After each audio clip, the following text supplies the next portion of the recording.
अस्सलाम वालेकुम गाइस की हाल चाल है। ठीक हो, खुशबाश हो, राजी बाजी हो? मैं बिल्कुल ठीक हाँ अल्हम्दुलिल्लाह। दोस्तों आज दी वीडियो बड़ी ज़बरदस्त बड़ा अच्छा बेहतरीन व्लॉग है तो तुसी देखोगे खुश हो जाओगे। और नाल नाल जड़ा ना वैसे घाह उग्या है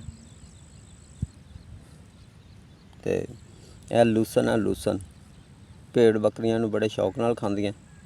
इनू खुशक करके चलना ਇਹਦਾ कुतरा भी इस्तेमाल किया जाता है, डंगरां नूं भी पाया जाता है। लूसन ये जामनी कलर दे ते पल कलर दे जिहड़ा ये फूल ने लूसन है जी। लूसन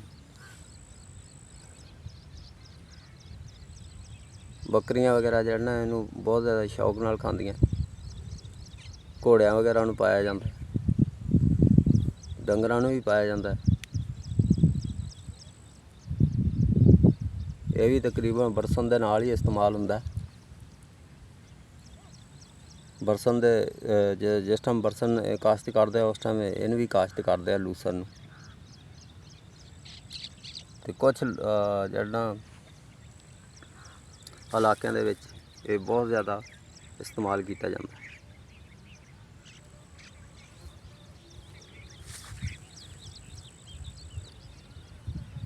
नाल घाह उग्या है, रोड क्रॉस हवा चलती पई है। सुबह सुबह का बड़ा सुहाना तो खूबसूरत मौसम है।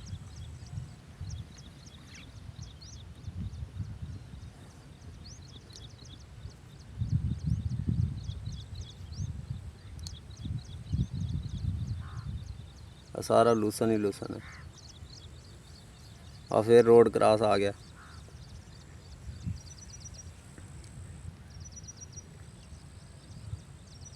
है भी लूसन है।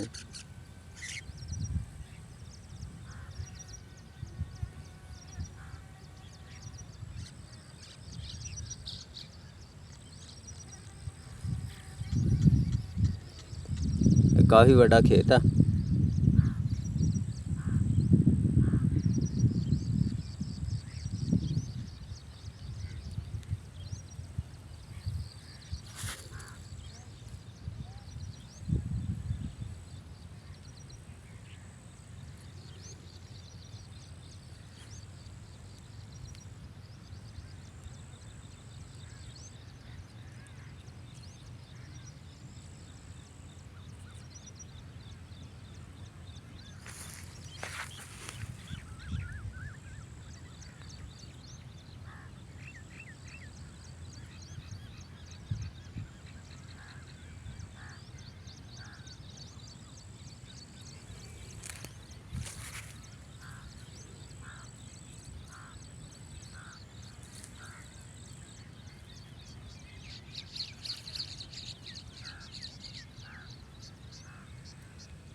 ये बड़े खूबसूरत और बड़े बेहतरीन फूल ने। ठीक है दोस्तों, नेक्स्ट वीडियो तक इजाज़त। अल्लाह हाफिज़।